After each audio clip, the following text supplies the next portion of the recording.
Hello, good morning, good afternoon, and good evening to you, the people of YouTube. Hope you're doing well today, or afternoon, or evening. Hope you're doing better than I have been doing for the last week or so. I've been ill, which is why there's been no videos, and I'm still a bit sniffly now. So, hope you're well. Today, we have another tone out of 1 amp video. Today we are doing Mr. Tony Iommi. As you can see, I don't have an SG. I don't actually own an SG anymore, unfortunately. I did have one. I lost it a long time ago. And lost it, I mean sold, not stolen. Anyway, yes, Mr. Tony Iommi today. Big, massive riffs, big, fat guitar sound. So, I'll show you what I've done to the amp in a sec. Just going to talk a bit about what Tony Iommi is renowned for using SGs.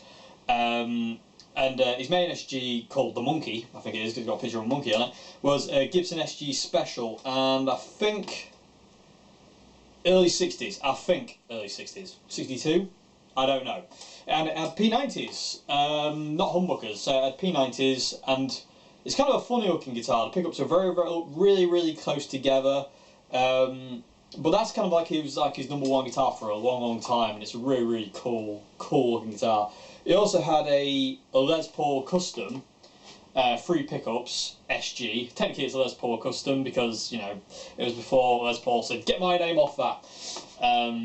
So that was that white one, white SG with 3 humbuckers and all the gold hardware and all. That was another one he had. Recently he's got Epiphone signatures, he's got a Gibson signature, he has a custom made JD signature guitar, SG, that's called the Old Man, I think, called the Old Man. It's like a battered up SG, it's absolutely destroyed, it looks amazingly cool. He originally started off using kind of a Watkins Rapier, I heard. Again, I think everyone had a Watkins Rapier at some point, or a Hofner Super Solid or something like that back in the day, because you couldn't get like hold of Fenders. But then he actually had a Fender Strat that he sprayed white, and he was using that to record the first Black Sabbath album, and then the pickups catastrophically failed, and his backup guitar was the Monkey SG, so that's how that came to be. But he was originally a Strat guy, which he used when he was in Jethro Tull and the earlier kind of Black Sabbath things, when I think they were called Earth or something. That's that. Amp-wise, he's renowned for using Laney. Yeah, he's a Laney man through and through. And the Laney he used to use back in the day was a Laney Supergroup Mark 1, which is a big 100-watt valve head. And it just, you know, it's just his sound. Laney's just his sound. Even though, you know, I've heard he did use JSM 100. He used an Orange in the Beat Club sessions. God knows what else he's probably used every amp under the sun, to be honest with you. But I say his main core kind of tone is a Laney. So what today I'm doing to replicate it, I'm using my Road 1 Strat. I know it's got single coils, but believe me, you'll be surprised when you hear it, because technically his P90s are single coils anyway, so it kind of gives you that kind of thing. I was actually starting this video out using my gold top vintage Les Paul with P90s, but it had too much honk. I don't know if that's because the body was too fat and it was just giving it too much mid-range, and it just wasn't right, and I switched to this and it just sounded a bit more right. Anyway, so I'm using my Strat, obviously, you know, using the CR120, which is what all these videos are about, and yeah, I'm in E-flat tuning as well, just to make it sound a bit heavier. So let me show you the amp settings. Okay, so Dirty Channel is the main channel we're going to be using today. So what have I done to it? I've got the gain set on 7. Bass is all the way up on 6 to make it massive. It's destroying my house, this sound. No middle, and treble is on 1. Volume all the way up, no reverb, want it as big as possible and as clear as possible. And then we've got the volume on 2, usual volume kind of thing. You know, neighbour friendly volume, shall we say. And then the clean channel, what I've done clean channel is Black Sabbath. There's a YouTube video of Black Sabbath playing in Paris in 1970. And Tony Iommi does this really nice little clean guitar, kind of almost Spanishy sounding guitar solo, and I've set this up to sound like that.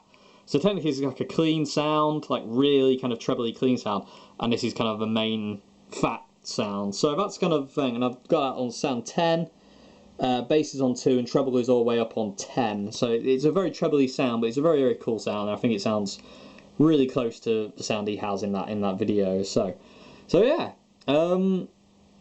Yeah, one thing I did quickly want to mention quickly about his guitar quick was apparently the back pickup, neck pickup, sorry, in his SG is a custom made P90. So I just forgot to bring that up. I just wanted to bring that up now. So anyway, enough jibber jabbering. Let's hear some classic Sabbath riffs.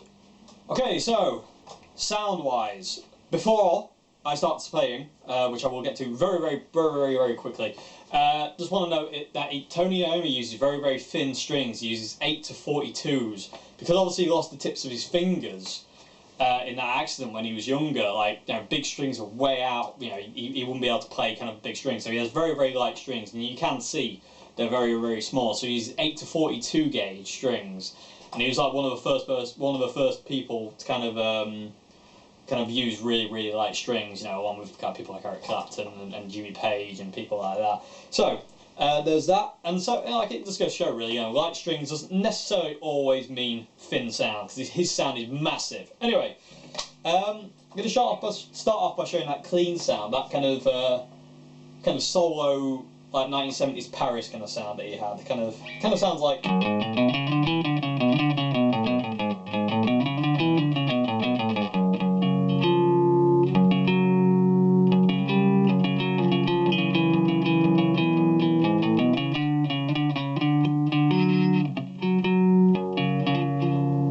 Then he does this, flicks his switch down, really gets feedback.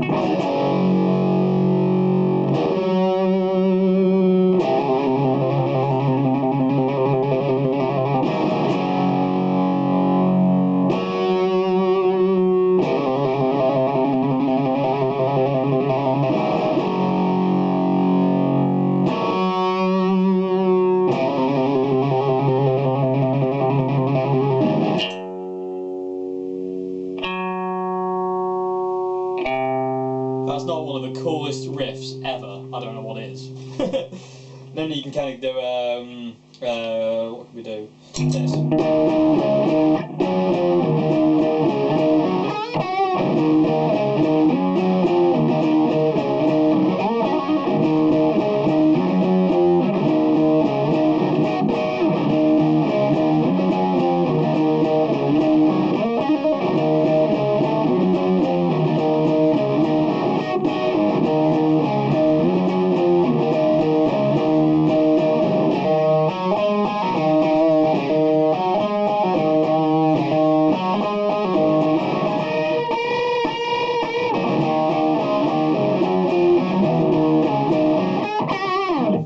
Stuff like that, awesome stuff, great sound.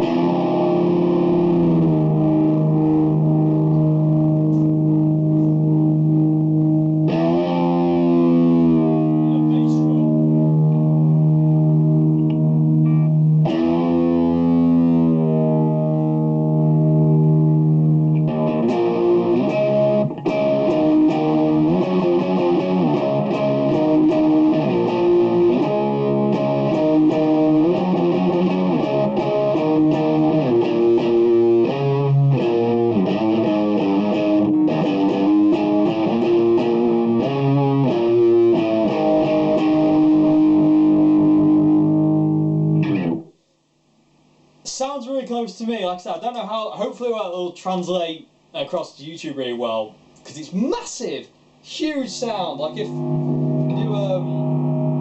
do Paranoid, I mean, it's kind of like a stereotypical thing to play, but if you do that Power Mutiny bit, it sounds amazing.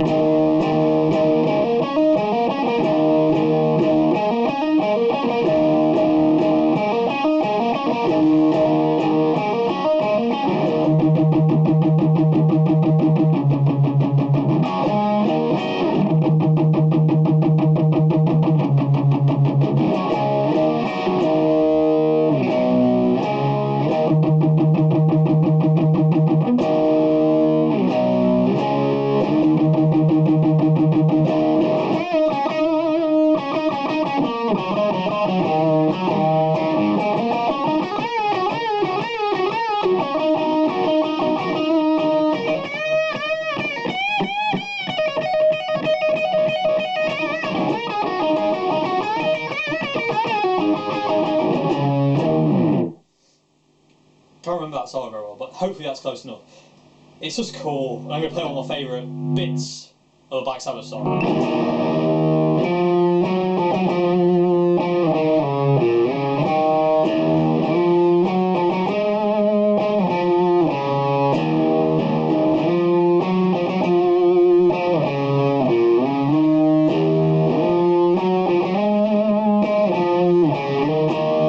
Love that riff. Absolutely love that riff. Trying what else to play. A million Black Sabbath songs in my head, and I can't think of what to play because I'm on camera and I'm in stress mode. I don't know what that was. That was the stress dance.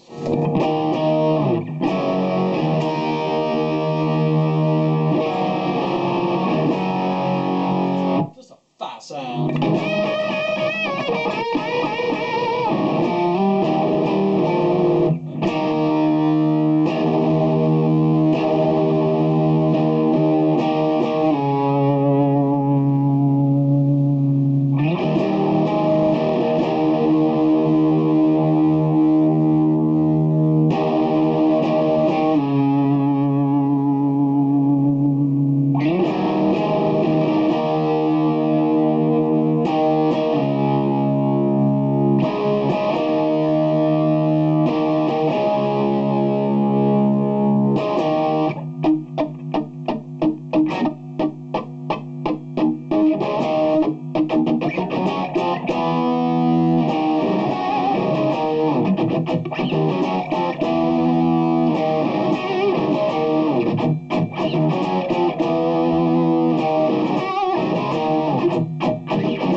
It's just an awesome sound, absolutely love it. And I do apologise for the sniffling, the coughing.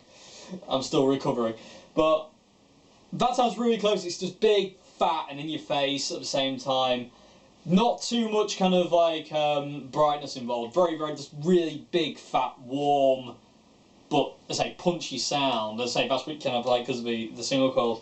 But I say, I mean, let me know what you think. Let me know how close you think I've got, because in the room it sounds close. How will it translate? I don't know. But anyway, I hope you enjoyed this video, and I'll see you again for another one. I love this sound. I love, so far all the sounds I've kind of been getting, I love them all. They're so very cool. I've got all the little characteristics of them. It's so cool. Anyway, I will see you again. Have a great morning, afternoon, and evening. And take my hat off. Goodbye now.